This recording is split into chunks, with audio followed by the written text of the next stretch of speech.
والصلاة والسلام على من لا نبي بعده. أما بعد فأعوذ بالله من الشيطان الرجيم. بسم الله الرحمن الرحيم.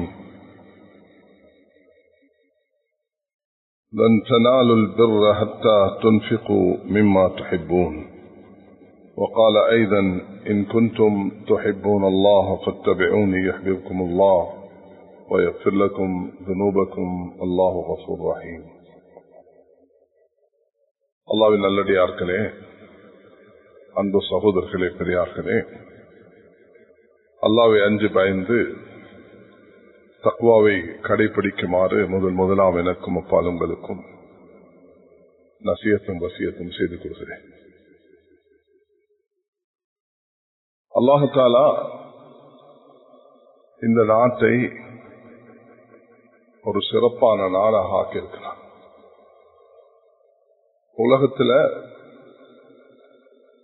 எப்படி மக்காம இப்ராஹிம் என்ற பத்தஹிது மின் மக்காம இப்ராஹிம் முஸல்லா என்று அல்லாஹு தஆலா சொல்லுவது போன்று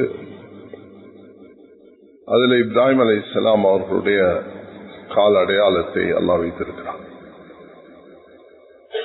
நஹ்னு நகுஸ்ஸு அலைக நபஅஹும் பில் ஹக் இன்னஹும் ஃபித்யத்துன் ஆமனூ பிரப்பிஹிம் என்று அல்லாஹ் தஆலா சூரத்துல் காஃபில் கஹ்வாசிகள் தஞ்சம் பூண்ட அந்த இடத்தை பற்றி அல்லாஹ் குறிப்பிடுகிறார்.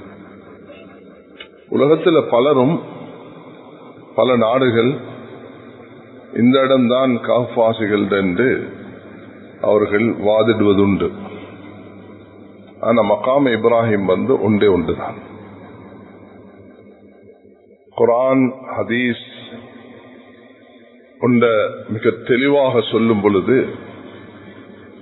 அதை யாரும் மறுக்க நிராகரிப்பதற்கு இடமில்லை. அல்லாஹு தஆலா அப்படிதான் உறுதியான தெளிவான சஹியான தவாத்துரான தொடர்ச்சியான சஹாபாக்கள் தாபீன்கள் ஒன்றுபட்டு ஒரு ஹதீஸ பயான் செய்யும் பொழுது அதை யாரும் நிராகரிக்க மாட்டார்கள். தொழுகை 5 நேரம் தொழுவதை போன்று, ஜகாத்துடைய கடமையை குர்ஆன் நிர்ணயித்ததை சஹாபாக்கள் வழிகாட்டியதை போன்று, ஹஜ்ஜை அல்லாஹ் கடமையாக்கியதை ரசூலுல்லாஹி அலைஹி வஸல்லம் ஒரு ஹஜ்ஜி தான் வாழ்க்கையில் என்று சொன்னதை போன்று நாங்கள் பல உதாரணங்களை பார்க்க முடியும்.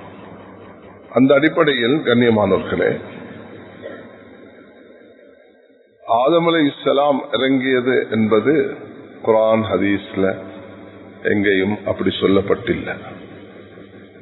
ஆனால் வரலாறுகளை பார்க்கும் பொழுது இலங்கையில தான் அது ஆடம் ஸ்பீக் என்று ஞாபகப்படுகிறது.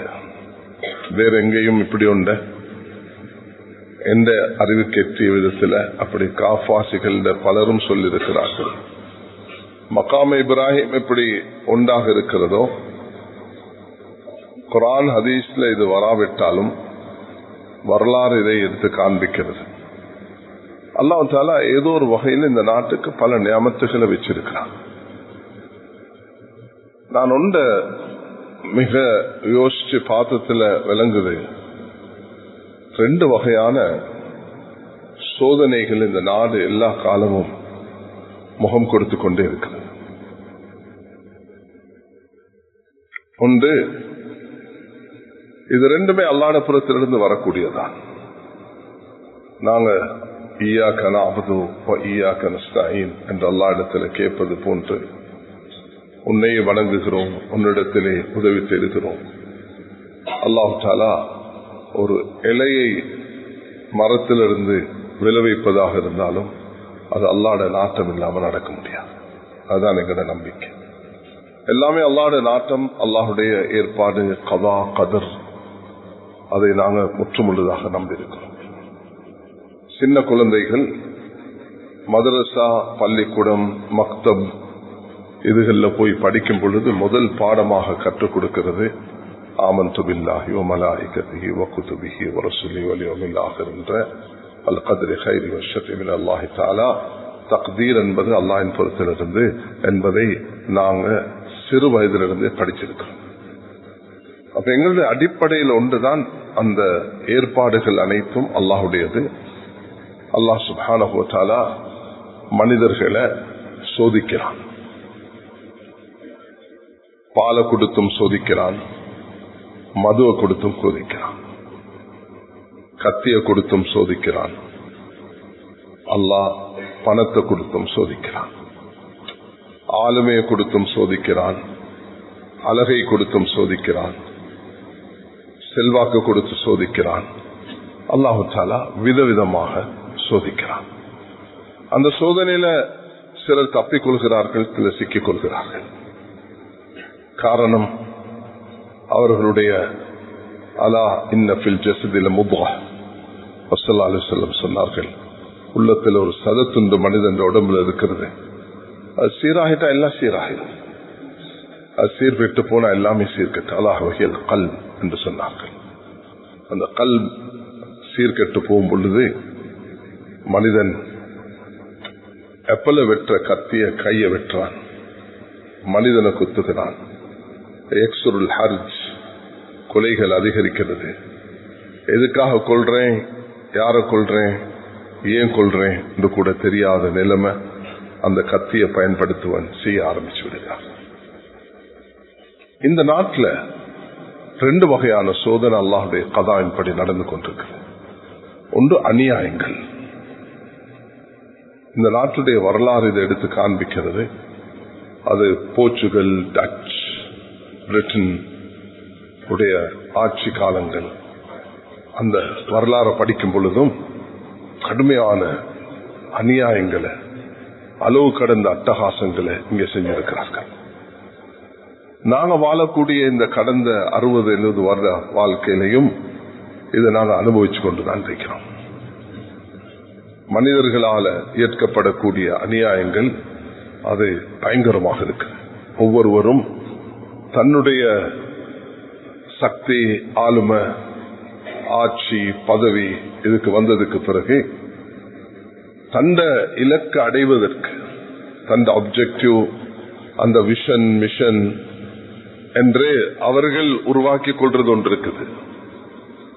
அந்த விஷன், மிஷன் அடையிறதுக்கு அவர்கள் ஒவ்வொரு எஜெண்டா இருக்கு.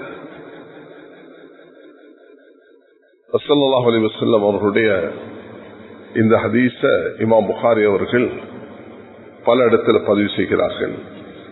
சஹீல் புகாரியுடைய முதல் பாகம், அதுல 6வது 7வது ஹதீஸாக ஹிரக்கல் மன்னனுடைய அந்த வஹியுடைய பாடத்தில் இமாம் புகாரி பதிவு செய்கிறார்கள். நீண்ட சம்பவம். அந்த மன்னன் சொல்கிறான், நான் இஸ்லாத்தை ஏற்றுக்கொள்ள விரும்புகிறேன். எனக்கு நல்ல தெரியும் இஸ்லாம் உண்மையான மார்க்கம். நான் எந்த அளவுக்கு படிச்சுட்டேன்டா, நான் எந்த அளவுக்கு நம்பிக்கை வச்சிருக்கிறேன்டா, அவர் எனக்கிட்ட இருந்து அவருடைய காலை கூட கழுவேன் நான்.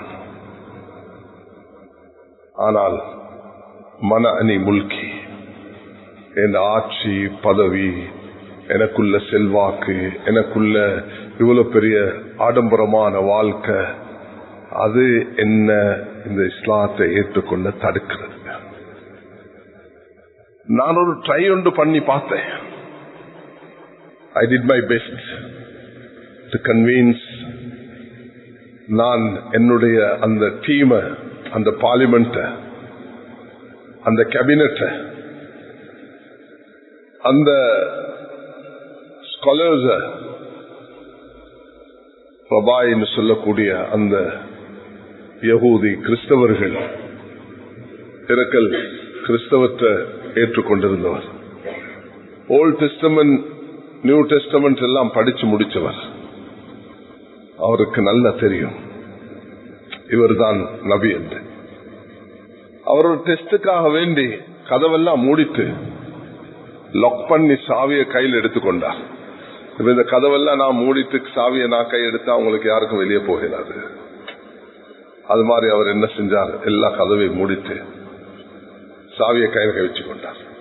ஏன்னா அவருக்கு தெரியும், நான் வெளியே இந்த மாதிரி மீடியா காலம் இல்ல, மனிதர்கள் மீடியாக்கள். இப்ப நீ பேசுக்கொலை பயந்துதான் பேசணும். பேசிக்கொண்டிருக்கக்குள்ளே உலகத்தில் அந்த செய்தி போயிடும். அன்றைக்கு அப்படி இல்லை. அந்த ரூமுக்கு உள்ளவர்கள் தான் வெளியே போயிட்டு கொடுக்கணும் மெசேஜ. அதுக்காக அவர் எல்லாரையும் மூடி கையில் எடுத்துக்கொண்டு நபி ஸல்லல்லாஹு அலைஹி வஸல்லம் அவர்களை பத்தி பேசினார். அது சொல்லதான் கடன். எல்லாரும் கொதிச்சு எலும்பி அந்த பார்லிமெண்ட்ல இருந்து அவருடைய கேபினெட்ல இருந்து வெளியே ஓட ஆரம்பிச்சாங்க. ஆனா கதவு மூடி இருக்குது, யாருக்கும் வெளியே போக முடியல. அவர் சத்தம் போட்டு சொன்னார், இந்த பாருங்க, நான் உங்களை டெஸ்ட் பண்ணி தான் பார்த்தேன். நீங்க எந்த அளவுக்கு நம்பிக்கை உள்ளவர்களாக இருக்கிறீங்க என்று பார்த்து அவர் 360 டிகிரி பல்ட்டி ஒன்று அடிச்சு அப்படி திரும்பிட்டார். அவர் சொன்ன வார்த்தை என்னன்னு சொன்னா, எனக்கு இந்த ஆட்சி தான் என்னை தடுத்தது. குர்ஆன் இப்படிப்பட்டவர்களை பற்றி சொல்லும் பொழுது யாரிஃபூனஹு கமா யாரிஃபூன அப்னாஅஹும், நபி அவர்களை இவர்கள் தந்த வாப்பா புள்ளைய விளங்கியிருக்கிறது போல விளங்கியிருந்தார்கள். ஆனா அவர்களை ஏற்றுக்கொள்ள நிராகரித்தார்கள். இது ஒரு காரணம். பணம், பதவி, ஆட்சி, மமதை, இது ஒரு காரணம். நபிக்கு மிக விருப்பமானவர் தான், பாசமானவர் தான் சாச்சா ஹம்சா. அதே போல மறுபக்கம் இருந்தவர் தான் அபூ தாலிப். இந்த 2 பேருக்கும் 2 வித்தியாசம். ஹம்சா ஏற்றுக்கொண்டவர், அபூ தாலிப் நிராகரித்தவர். அதே பட்டியலில் வந்தவர் தான் அப்பாஸ். ஆடை இல்லாம அவர்கள் வந்து நின்ற ஒரு காட்ச நபி அவர்கள் கண்டு பத்ர்ல கை செய்தப்பட்டு நபி அவர்கள் என்ன செய்தார்கள் என்பது எங்களுக்கு தெரியும். கண்ணியமான்களே, ஒன்றிருக்குது சோதனை மனிதர்கள். இந்த நாட்டில் நான் 450 வருடம் நடந்த அட்டுழியங்களை சொல்கிறேன். அதுதான் போர்ச்சுகல், டச், பிரிட்டிஷுடைய அந்த காலத்தில் நடந்த, அதிலையும் குறிப்பாக முஸ்லிம்களுக்கு நடந்த அநியாயங்களை படிச்சீங்கன்னா பெரிய கை சேதமாக இருக்கும். ஒரு சிலர் தான் கடைசியில் வந்து முஸ்லிம்களுக்கு சில நலவு செய்தார்கள். அதனாலதான் நீங்க இந்த ஜாயிரா காலேஜ் எடுத்தீங்கன்னா அதுக்கு பேர் ஜாயிரா காலேஜ் இல்ல, அல் மதரசத்து ஜாஹிரா. அது நான் பேச ஆரம்பிச்சிருந்தா இன்ஷா அல்லாஹ் வேறொரு நேரத்துக்கு அதை பேசுவோம். நான் இதுக்கு முதல்ல பேசியிருக்கிறேன். இலங்கையில் ஸ்கூல்கள் கூட மதரசா என்ற பெயர்ல தான் இருந்திருக்குது. நாங்க எவ்வளவு பெருமை அடிக்கிறோம், இன்றைக்கு பெருமைப்படுகிறோம். அல்ஹம்துலில்லாஹ் எங்க எல்லாருக்கும் ஜாயிரா காலேஜ் டெவலப்மெண்ட், இது போல எங்களோட ஒவ்வொரு ஸ்கூல்லையும் டெவலப்மெண்ட் எங்களுக்கு பெரிய சந்தோஷம். நிச்சயமாக அதுல சந்தேகம் இல்லை. நான் அதுக்கு போனா நான் தலை போட்டு நகன்று என்று பயப்படுகிறேன். அதனால மதரசா என்ற பேர் இலங்கைக்கு புதுசு இல்ல. ஸ்கூல்களுக்கு, காலேஜுக்கு கூட மதரசா என்ற பேர் தான். ஒராபி பாஷா, இந்த பழைய ஜமியத்துலமா பில்டிங் பாத்தீங்கன்னா அந்த ரோடுக்கு பேரே ஒராபி பாஷாவுடைய. கண்டி எங்களுடைய வீட்டுக்கு பக்கத்துல இருக்கக்கூடியதான் ஒராபி பாஷாவுடைய அந்த மியூசியம் இருக்கிறது. அவர் இந்த நாட்டுக்கு வந்து உலமாக்கல் இங்கிலீஷுடைய விஷயத்துல மிக கவலைப்பட்டு கொண்டிருக்கக்கூடிய நேரத்தில் வழிகாட்டியவர் தான். ஆங்கில மொழியையும் படிக்க வேண்டும் என்று ஸ்கூல்கள் அதுல இஸ்லாம் எப்படி அமையணும் என்ற அந்த அடையாளத்தை கொண்டு வந்ததுக்கு அந்த அவரை சைலம் அவருக்கு ஒரு பனிஷ்மெண்ட் கொடுத்துதான் இங்க கொண்டாங்க பிரிட்டிஷ் காலத்துல. ஆனால் அவர் செஞ்சுட்டு போனது ஒரு வரலாறாக மாறி இருக்கு. கண்ணியமாக்களே, இது கவனமாக என்னுடைய பேச்சு கவனமாக கேளுங்க. நான் எல்லாருக்கும் சொல்லுவேன், நான் போன மாசம் செஞ்ச பயான கொஞ்சம் கேளுங்கன்னு சொல்லி. நான் போன மாசம் செஞ்சது நவம்பர் மாசம் 14ஆம் தேதி. நானும் இன்றைக்கு அதை கொஞ்சம் கேட்டேன். அதுல நான் பேசக்கூடிய ஒரு முக்கியமான விஷயம்தான், இந்த நாட்டுக்கு நாங்க பங்காளிகளாக மாற வேண்டும் என்று.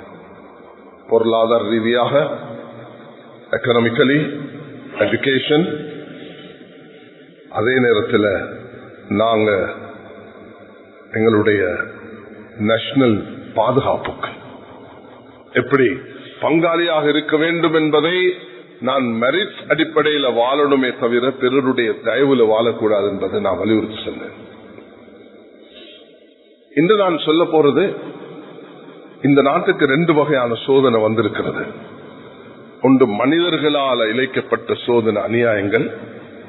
2 அல்லாஹ்வுடைய புறத்திலிருந்து வந்த, 2மே அல்லாஹ்வுடைய புறத்துல தான். ஆனா மனிதர்கள் சிலது செய்வார்கள். வெள்ளம், சுனாமி, இது மனிதர்களால் செய்யலாது, இது அல்லாஹ்வுடைய புறத்திலிருந்து. ஆனால் அந்த 30 வருட யுத்தத்தில் 100 சொச்ச பேரை காத்தாங்குடியில சஜிதால இருக்கக்கூடிய நேரத்தில் சுட்டது அது மனிதர்களால் ஏற்பட்டது. ஹஜ்ஜுடைய கர்மத்தை முடிச்சு கொண்டு திரும்பக்கூடிய அந்த மக்கள் காணாமல் போனது, இப்ப காணாமல் போனது என்பது அது வெள்ளத்தினாலும் அந்த மண் சரிவினாலும் அன்றைக்கு காணாமல் போனது அநியாயத்தினால.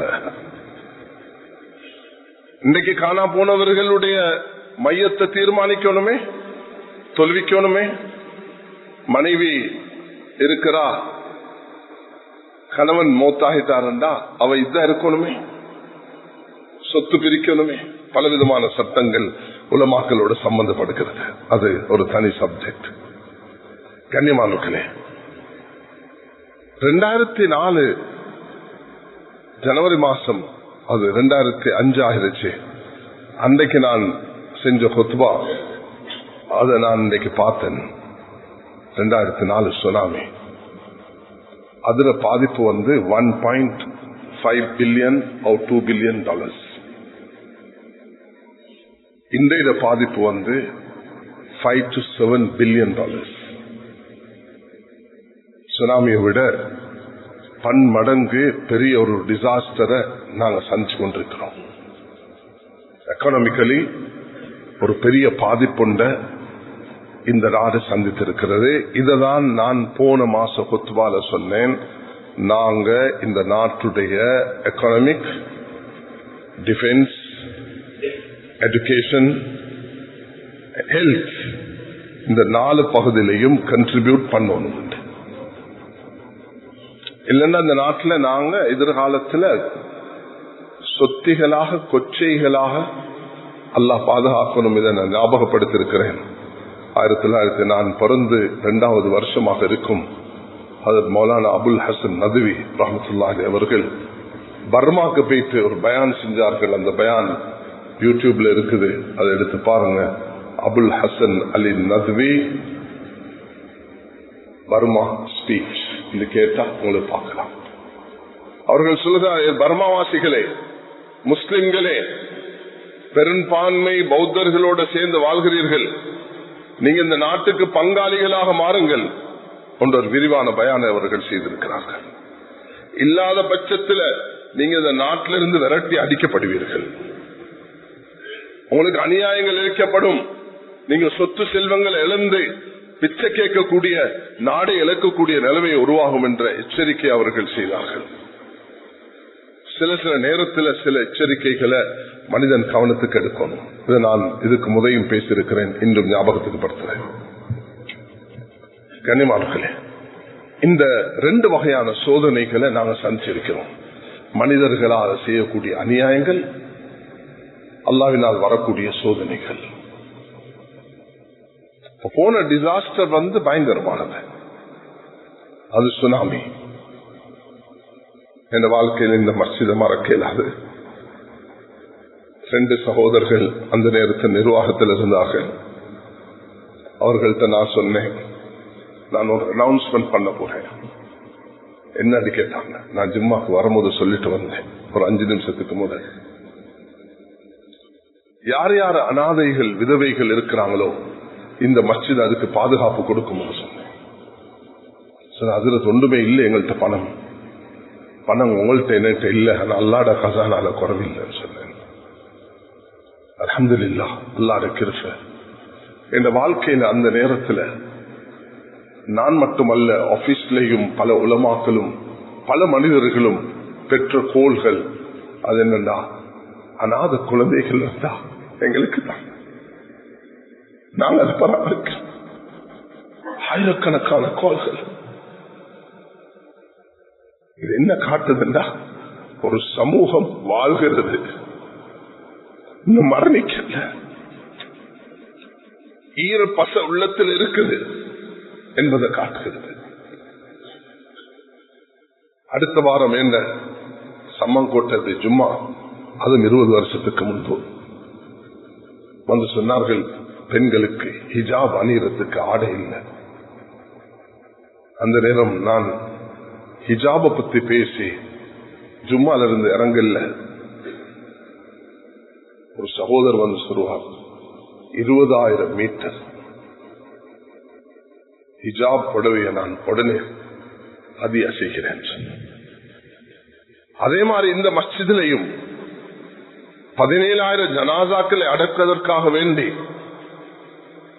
பல ஆயிரக்கணக்கான மீட்டர் கஃன் புடவைகளை சுமந்து கொண்டு போன சகோதரர்களும் இங்கு அமர்ந்திருக்கிறீர்கள். அல்லாஹ் அவங்களுக்கு மேலான கூலிய தருவானாக.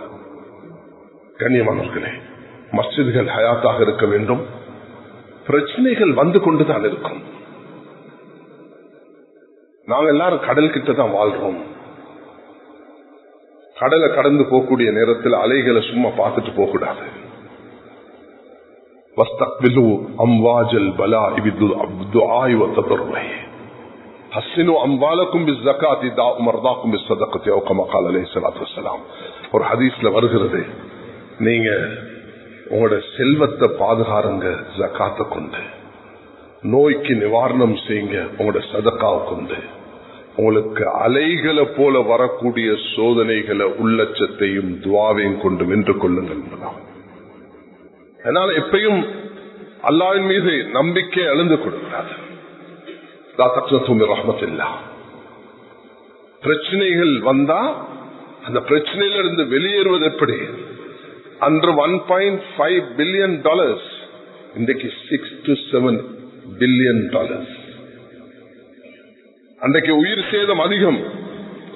இன்றைக்கு உயிர் சேதத்துடைய இன்றைய ஸ்டாட்டிஸ்டிக்ஸ் அறிவிக்கிறதாக இருந்தால் சுமார் 639 டெத்ஸ் என்று இன்றைய இது அறிவிக்கிறது. அதுல 4,95,000 ஃபேமிலிஸ், 17,03,318 மக்கள் பாதிக்கப்பட்டிருக்கிறார்கள். அதிலும் கொழும்பு, கண்டி, நூரலிய, கேகல, கம்பல, புலனர்வ, பதுல்ல, புத்தளம், அன்றாதபுர இந்த பகுதி 25 இந்த டிஸ்ட்ரிக்டும் பாதிக்கப்பட்டிருக்கக்கூடிய நேரத்தில் முஸ்லிம்கள் இந்த 10 பகுதிகளில் பாரிய இழப்பை அடைந்திருக்கிறார்கள். நாங்கள் எல்லாரும் சேர்ந்து கலெக்டிவாக இந்த நாடு ஒரு பெரிய சோதனை அனுபவித்துக் கொண்டிருக்கிறோம். சோதனை பிரச்சனைகள் வரக்கூடிய நேரத்தில் அதை தீர்த்து வைக்கிறதுக்கு ரசூலுல்லாஹி அலைஹி வஸல்லம் பல முறைகளை கையாண்டிருக்கிறார். இஸ்லாம் ஒரு அழகான மேனேஜ்மெண்ட் எப்படி செய்யணும் என்று காட்டி தரும் ஒரு மார்க்கம். சுப்ஹானல்லாஹ். சூரத் யூசுப் அலைஹிஸ்ஸலாம் அவர்கள் சிறையில் இருக்கும் பொழுது அரசர் செஞ்ச மஷூராவை அல்லாஹு தஆலா அங்கு பயான் செஞ்சிருக்கிறார். 12வது சூரத் அநேகமாக 43வது திருவசனத்தில் அல்லாஹ் தஆலா இதை பயான் செய்கிறார். அங்கே வறட்சியும் ஒரு சோதனையும் வரப்போகிறது. அந்த கனவுக்கு பலன் தாங்கள் என்று கேட்ட நேரத்தில் யூசுப் அலைஹிஸ்ஸலாம் எப்படி இந்த டிசாஸ்டர் நேரத்தில் மேனேஜ்மெண்ட் பண்ணணும் என்று சொன்னதை அல்லாஹ் தஆலா குர்ஆன்ல விவரமாக சொல்லியிருக்கிறார். ஒவ்வொருவரும் சூரத் யூசுஃபுடைய மொழிபெயர்ப்பை தஃப்சீர் இப்னு கதீர் போன்ற தஃப்சீர்களை எடுத்து வாசிங்கள். அதை கொண்டு நாங்கள் இதை புரிந்து கொள்ள முடியும். நபி ஸல்லல்லாஹு அலைஹி வஸல்லம் அவர்களுக்கு அல்லாஹ் தஆலா உம்ரா செய்யறதுக்கு அனுமதி கொடுத்தாங்க. அது 6வது வருஷம். மக்கால இருந்து மதீனாக்கு சஹாபாக்கள் அழைத்துக் கொண்டு ரசூலுல்லாஹி அலைஹி வஸல்லம் வெளியேறி வந்துட்டாங்க. வெளியேறி வந்தா ஹுதைபியா என்ற இடத்துக்கு வந்த பிறகு அவர்களுக்கு போக முடியாத ஒரு நிர்பந்தம் ஏற்பட்டது. நூற்றுக்கணக்கான சஹாபாக்கள் இஹ்ராம் அணிஞ்சு ஆடுகள் எடுத்துக்கொண்டு ஒட்டகையில சவாராகி அவர்கள் அங்க வந்திருக்கக்குள்ள இப்ப முடிவாகவே உம்ரா செய்யாம நாங்க திரும்பி போகணும் என்று. ஒரு சோதனையான நேரம். வாழ்க்கையில உமர் ரலியல்லாஹு அன்ஹு மனிதர்கள் பல தவறு செய்வதுண்டு. உமர் ரலியல்லாஹு அன்ஹு இஸ்லாம் அவங்களோட ஆகப்பெரிய பாவத்தை மன்னிச்சிருச்சுன்னு அவர்களுக்கு தெரியும். அது நபி அவர்களை கொலை செய்ய வந்தது. அல் இஸ்லாம் யஹ்தி மா கான கப்லஹு. இஸ்லாம் ஒரு மனிதனுடைய முந்தைய பாவங்களை மன்னிச்சு விடுகிறது. ஆனா இஸ்லாத்துல வந்து நபியவர்களோட சேர்ந்து பயணிச்சு மக்கால இருந்து மதீனால நான் 6 வருஷமாக வாழ்ந்து மிச்ச நெருக்கமாக இருந்து எந்த ஒரு விஷயமாக இருந்தாலும் நபி அவர்கள் என்னோட அபூபக்கரோட மஷூரா செய்யக்கூடிய அவ்வளவு நெருக்கமாக இருந்தனா நபி அவங்களோட ஒழுக்கம் இல்லாம நடந்து கொண்டேன். கொஞ்சம் வார்த்தையில கடினமாக பேசிட்டேன். நீங்க நபியாண்டு கூட கேட்டுட்டேன். நீங்க உண்மையான ஹக்காக நபியாகத்தானே ஹக்கில தானே இருக்கிறீங்க இந்த வார்த்தையை கூட நான் பாவிச்சிட்டேன். அதை நினைக்கக்குள்ளெல்லாம் என் உள்ளம் வருந்திக் கொண்டே இருக்கிறேன்னு சொன்னாங்க. நபி ஸல்லல்லாஹு அலைஹி வஸல்லம் இப்ப முடிவு எடுத்துட்டாங்க, உம்ரா செய்யறது இல்ல, நாங்கெல்லாம் திரும்பணும். அப்ப திரும்புறதுக்கு உம்ரால வந்தவர்கள் கடைசி அமல் என்ன செய்யணும்? முடியறக்கணும். நபி அவங்க சஹாபாக்களை பார்த்து சொன்னாங்க, முடியறக்குங்க. ஒரு சஹாபி அசையல்ல, ஒரு சஹாபி அசையல்ல, முடியறக்கல்ல. நபி உங்களுக்கு வழிபடுறதுல சஹாபாக்கள் போட்டி போடக்கூடியவர்கள். சரியான கவலையாக இருந்துச்சு. ஆத்திரத்துல உம்மு சலமா நபியுடைய மனைவியுடைய டென்ட்டுக்கு போனாங்க. உம்மு சலமா ரலியல்லாஹு அன்ஹா ஒரு வார்த்தையில அந்த பிரச்சனையை தீர்த்து வச்சாங்க. சுப்ஹானல்லாஹ். பெண்களுக்கு அல்லாஹ் தஆலா பல நுணுக்கங்களை கொடுத்திருக்கிறான். ஒரு சொல் இருக்குது, அது அவ்வளவு சக்தி வாய்ந்ததல்ல. ஷாவிரு உன்ன காலிஃபு உன்ன மஷூரா செய்யுங்க, அவங்களுக்கு மாத்தம் செய்யுங்க, அது அவ்வளவு ஏற்றுக்கொள்ளப்படக்கூடியதல்ல. சஹீஹானது நான் சொல்லக்கூடிய இந்த சம்பவம் தான். இது புகாரி போன்ற ஹதீஸ்கள் கிரந்தங்கள்ல பதிவாக இருக்கிறது. நபி ஸல்லல்லாஹு அலைஹி வஸல்லத்துக்கு அவங்க சொன்னாங்க, நீங்க எனக்கு கவலைப்படுறீங்க, போங்க வெளியே உட்காருங்க, முடிய இறக்குங்க, பாருங்க என்ன நடக்கும். சுப்ஹானல்லாஹ். வெளியே வந்தாங்க, முடிய வெட்ட ஆரம்பிக்கக்குள்ள சஹாபாக்கள் அவங்களோட கத்தி எடுத்துக்கொண்டு உன்னத்தர் மற்றவரோட தலையை வெட்டிடுவார் அளவுக்கு முடிய இறக்க ஆரம்பிச்சாங்க. ப்ராப்ளம்ஸ் வரும், சொல்யூஷன் தேடணும். அது இண்டிவிஜுவலாக இருக்கும். ஒருவன் சொல்றார், எனக்கு ஜினா செய்யறதுக்கு அனுமதித்தாங்க, எப்படி இருக்கும்? இன்னொருத்தர் பள்ளியில சிறுநீர் கழிக்கிறார், எப்படி இருக்கும்? ஒரு ப்ராப்ளம். பள்ளியிலுக்கு யாரும் சிறுநீர் கழிப்பாங்களா? அது சஹாபி நபியுடைய முன்னுக்கு. நபியும் அவளை அடிக்கல, ஏசல்ல. ஜினா மனிதனுக்கு ஆசை வரும்.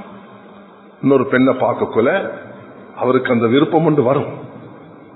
ஆனா நபியும் ஒரு வசனத்துல சொன்னாங்க, இந்த மாஹா இஸ்லல்லதி மாஹா, உன் மனைவி கிட்ட என்ன இருக்குதோ அது அவள் கிட்டையும் இருக்குது, அதனால இந்த பாவத்தை நாடாதுன்னு சொன்னாங்க. விபச்சாரக்கு அனுமதி கேட்ட சஹாபாக்கள் கடினமாக நடந்து கொள்ள பார்க்கிற நேரத்தில் நபி அவங்க அந்த பிரச்சனையை தீர்த்து வச்சாங்க, அழகாக தீர்த்தாங்க. அவரை கிட்ட கூப்பிட்டு அவரை பேசி அவருக்கு உதாரணங்கள் சொல்லி, கண்ணியமான உலமாக்களே, மூத்தவர்களே, நாங்கள் இந்த சமூகத்தை அப்படிதான் நடத்தணும். எங்களோட ஒரு பொறுப்பு இருக்குது. உனக்கு தாய், மகள், சகோதரி, சாட்சி, மாமி இருக்கிறாங்களா? ஆமா. உண்ட தாயோட, உண்ட சகோதரியோட, உண்ட மகளோட யாரும் எப்படி நடக்கிறத விரும்புவியா? இல்ல. அப்ப நீ எப்படி அந்த ஜினாவை நாட முடியும்? யார சொல்லலாம், இதுக்கு பிறகு நான் அதை நாட மாட்டேன்னு சொன்னார். நபி அவர்கள் நெஞ்சில கையை வைத்து, அல்லாஹும்ம தஹிர் கல்பஹு வஹஸ்ஸின் ஃபர்ஜஹு வக்ஃபிர் தம்பஹு, யா அல்லாஹ் இவருடைய பாவத்தை மன்னித்து இவரை தூய்மைப்படுத்தென்று அல்லாஹ் இவரை பாதுகாரும் நபி அவர்கள் துஆ செய்தார்கள். அதனால் கண்ணியமானவர்களே, இந்த நாட்டுக்கு வரக்கூடிய சோதனைகள் பலது வந்து கொண்டிருக்கும். தனிப்பட்ட சோதனை வரும், இண்டிவிஜுவல் கலெக்டிவ் சோதனை வரும், அது அது அது ஒரு குடும்பத்தில் சோதனை வரும், அதே நேரம் டிசாஸ்டர் பெருசாக வரும். ஸல்லல்லாஹு அலைஹி வஸல்லம் இதெல்லாம் முகம் கொடுத்திருக்கிறாங்க. சிந்திச்சு பாருங்க, பாசமானவர்கள் மௌத்தா போறது திடீரென்று மனிதனுக்கு சரியான கவலை. மௌத்துல் ஃபுஜான்னு சொல்லுவோம், திடீர் மௌத்து. அது மௌத்தானவருக்கு என்ன அவர் சேகரிச்சுட்டு போறார், ஆனா குடும்பத்துக்கு அது பெரிய சோதனையாக இருக்கும். ஸல்லல்லாஹு அலைஹி வஸல்லம் அவர்களுக்கு பாசமானதான் நான் சொன்னது போல ஹம்சா, சாச்சா. உஹத் போர்களும் நபி அவங்க வெற்றியை நோக்கி போய்கொண்டிருக்கிறாங்க. ஆனா அந்த நேரம் நபிக்கு வழிபடாத காரணத்தினால சஹாபாக்கள் அந்த இடத்தை விட்டு நாங்க மதீனாக்கு போகக்கூடியவர்கள் உஹதுல அடக்கம் செய்யப்பட்ட அந்த ஜனாசாக்கு போறதுண்டு, அந்த கபறுகளை போய் நாங்க ஜியாரத் செய்வதுண்டு. அந்த மலையும் இருக்குது, அந்த மலையில நிறுத்தினாங்க சில சஹாபாக்களை. அவர்கள் அங்கிருந்து நகர்ந்துட்டாங்க. பொருள் மீது கொண்ட அந்த கனிமத்தின் மீது கொண்ட அந்த மோகத்தின் காரணத்தினால அவர்கள் போனார்கள். மின்குமை யுரீது துன்யா மின்குமை யுரீதுல் ஆஹிரா, நீங்க ரெண்டு சாராராக பிரிஞ்சிட்டீங்க என்று அல்லாஹ் தஆலா சொல்கிறான். அதுல ஏற்பட்ட சோதனை சுப்ஹானல்லாஹ். நாங்க இங்க சுனாமில 17,000 ஜனாசாக்கள் அடக்கிறதுக்கு கஃன் புடவைகள் எடுத்துட்டு போயிட்டு அடக்கிறோம். ஆனால் நபியுடைய 70 ஜனாசாக்களை அடக்கிறதுக்கு கூட கஃன் புடவை இல்லை. டிசாஸ்டர். 70 ஜனாசா, தந்த விருப்பமான 2 பேர்.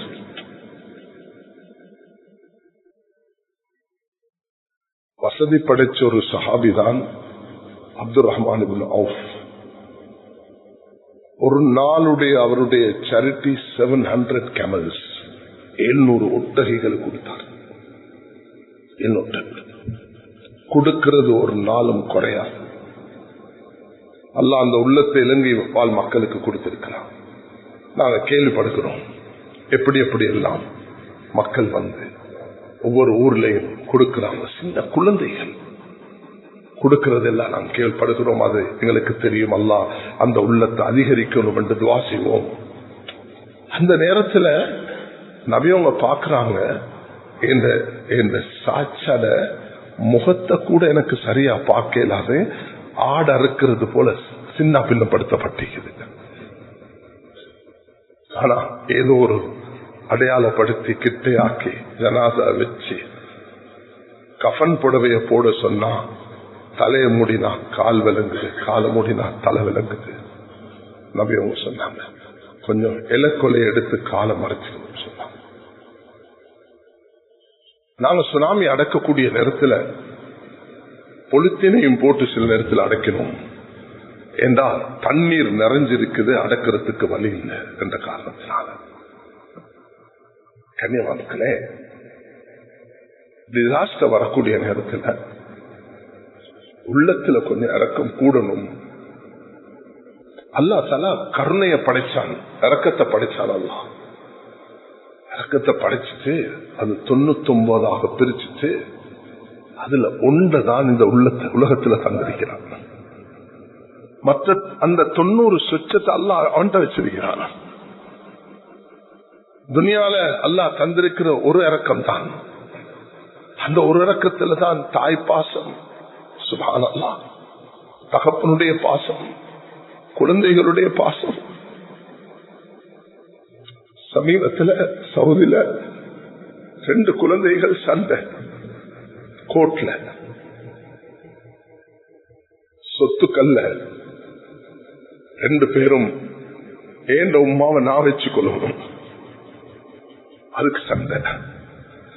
ஜட்ஜே தடமாறிட்டாங்க. மூத்தவர் சொல்றாரு எனக்கிட்டதான் உம்மா அரிக்கணும், இளையவர் சொல்றாரு எனக்கிட்டதான் உம்மா அரிக்கணும். ஜட்ஜ் டிசிஷன் எழுதும் போது சொன்னாராம், உம்மாவை கூட்டிட்டு வாங்க.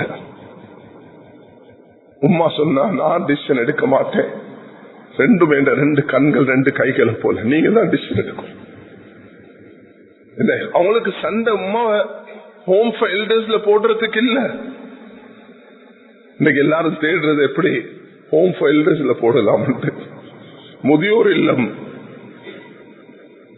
முதியோர் இல்லம் ஆனா ஏண்ட இல்லம் தான் உங்களுடைய இல்லம். நான் மறக்க முடியாத நண்பர்,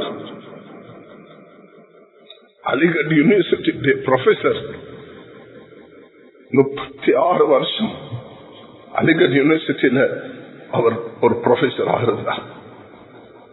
அவர் 20 வருஷமாக அந்த தாய கவனிச்சார். கண்ணியமானவர்களே, இஸ்லாம் நமக்கு தந்திருக்கக்கூடிய பாடம் மிச்சம் விசாலமானது. நாங்கள் ஒரு பெரிய தீனை பெற்றிருக்கிறோம். அந்த தீன்ல நாங்க வாழ்றது எங்களுக்கு பெருமையாக இருக்கும். நான் சென்ற மாதம் ஓதினது அதை கொஞ்சம் திரும்ப ஒரு முறை கேளுங்க. நான் சில முக்கியமான விஷயங்கள் அதில் குறிப்பிட்டிருக்கிறேன். இன்று நான் சொல்ல விரும்புவது டிசாஸ்டர் மேனேஜ்மெண்ட். நான் அப்படி போன இந்த ஒரு அளவு பகுதிகளுக்கு விசிட் பண்ண, நான் அவிசாவல, கண்ணன் தொட்ட, அப்படி நோரெலிய, கண்டி, கம்பல, கெலியோய, இந்த பகுதிகளுக்கு ஒவ்வொரு இடத்துல ஒவ்வொரு விதமான சோதனை. எல்லாத்தை விட கொழும்பு பயங்கரமான சோதனை. 16,000 ஃபேமிலிஸ், 16,000. எங்களுடைய RCC ரிப்போர்ட் மிச்சம் தெளிவாக இருக்குது. 16,000 ஃபேமிலிஸ் இந்த கொலன்னாவை இந்த பகுதிகளில் பாதிக்கப்பட்டிருக்கிறாங்க. கன்னியமார்களே, எங்கட கடமைப்பாடு ஒன்று இருக்குது. கொலன்னாவ, வெகட கொலன்னாவ, வெண்ணவத்த, வெல்லம்பிட்டிய சஹரா கார்டன்ஸ், வெண்டியவத்த, இன்னும் இப்படி 13 ஏரியாக்கள் பாதிக்கப்பட்டிருக்கு. பிரிச்சு கொடுத்திருக்கிறோம். நான் இந்த கொல்பட்டி மக்களுடையும் நிர்வாகத்தோடையும் பேச விரும்புகிறேன். சில பகுதிகள் இன்னும் கொடுக்கப்படவில்லை. அந்த பகுதிகளை பொறுப்பெடுத்து நேற்று நாங்க வெள்ளவத்தைக்கு இந்த நாள் ஒரு ஏரியாவை பொறுப்பு கொடுத்தோம். மஸ்ஜிதுகள், பாதிக்கப்படாத மஸ்ஜிதுகள், பாதிக்கப்பட்ட மஸ்ஜிதுகளை பொறுப்பெடுத்து எங்களுக்கு அல்லாஹ் தந்த வளங்களை பயன்படுத்தி, சக்தியை பயன்படுத்தி, சிந்தனையை பயன்படுத்தி ஒரு நல்ல முன்மாதிரியான மேனேஜ்மெண்ட் ஸ்கில் உள்ள ஒரு சமூகம் தான் நாங்க இந்த நாட்டில் பெரிய பங்காளிகளாக இருந்திருக்கிறோம். ஆனா இன்று எங்களுடைய நாட்டில் நாங்க எக்கனாமிக், எஜுகேஷன், டிஃபென்ஸ், ஹெல்த், இந்த செக்டர்ஸ்ல எங்களுடைய சரியான குறைபாடுகள் இருக்கு. அதுக்கு சில சகோதரர்கள் முயற்சி எடுக்கிறாங்க. அதுக்கு நாங்க நிச்சயமாக உதவியாக இருப்போம். ஆக இந்த நாட்டை கட்டி எழுப்புவதற்கு மஸ்ஜிதுகளாக இந்த நாடு கட்டி எழுப்ப முயற்சி எடுத்தால் நிச்சயமாக ஒரு சிறந்த சமூகத்தை கட்டி எழுப்ப முடியும். அதுக்கு ஈமானுடைய உறுதி, அல்லாஹ் மீது நம்பிக்கை, இஹ்லாஸ். ஸல்லல்லாஹு அலைஹி வஸல்லம் சில சந்தர்ப்பத்தில் பாருங்க, ஒரு மனிதர் வந்து உட்கார்ந்தாரு. இமாம் அபூ ஹனீஃபா சொல்றாங்க, நபி அவங்க சொன்னாங்க, எழும்புங்க, எழும்பி தொழுங்க, சல்லி 2 ரக்காத் தொழுங்க. ஏன் அப்படி செஞ்சாங்கன்னா, அவர் பொருளாதார நெருக்கடியில் இருந்தார். அவர் நெருக்கடியை காட்டுறதுக்காக வேண்டி சஹாபாக்களுக்கு சொன்னாங்க, இவருக்கு உதவி செய்யுங்க சொல்லி.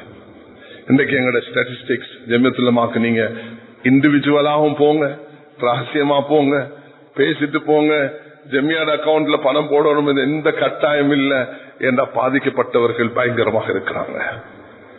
முஸ்லிம்களுக்கும் கொடுங்க, முஸ்லிம் அல்லாதவர்களுக்கு கொடுங்க, மனிதாபிமான அடிப்படையில் கொடுங்க.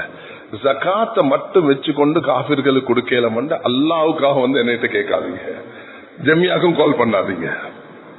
ஜகாத் இல்லாம கொடுங்க. அது 2% வச்சுக்கொண்டு இந்த பேச்சு பேசக்கூடாது. சஹாபாக்கள்ல ஒரு சம்பவத்தோட நான் முடிக்கிறேன். ஒரு ஆடுதான் இருந்துச்சு ஒரு வீட்டுக்குள்ள.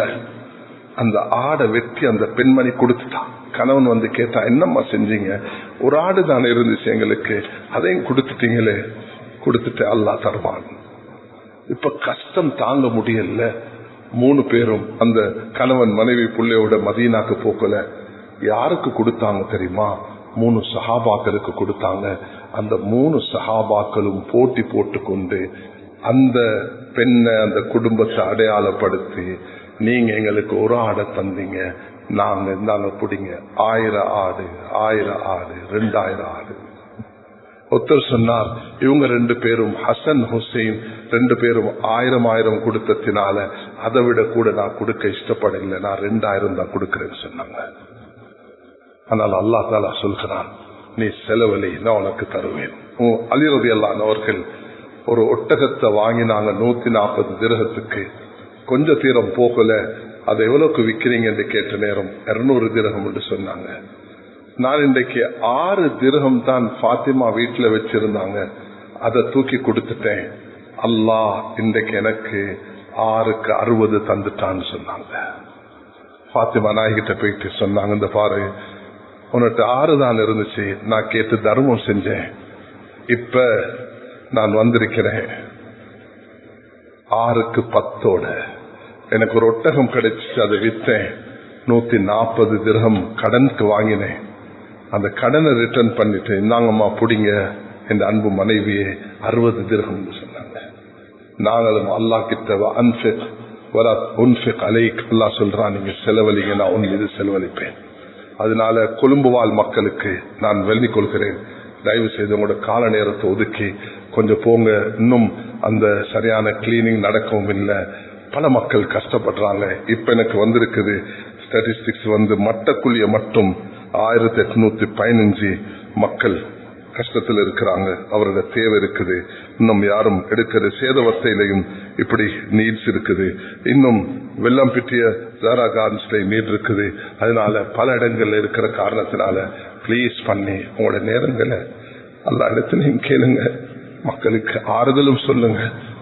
யாரும் சோதனையான இடங்களை, இது ஒரு சோதனையான இடம், சும்மா விசிட் பண்ணி பாக்குறதுக்கு போவாதீங்க, கண்ட்ரிபியூஷன் பண்ண போலுங்க. மாஷா அல்லாஹ், வாலிபர்கள் பலரும் இந்த நாட்டில் உள்ள எல்லாருமே களமிறங்கி, எல்லாரும் ஜமாத்துகள், அமைப்புகள், எல்லா அமைப்புகளும் ஒன்று சேர்ந்து களத்துல சுத்தம் பண்ணி கொண்டு வேலை செஞ்சு கொண்டிருக்கிறாங்க.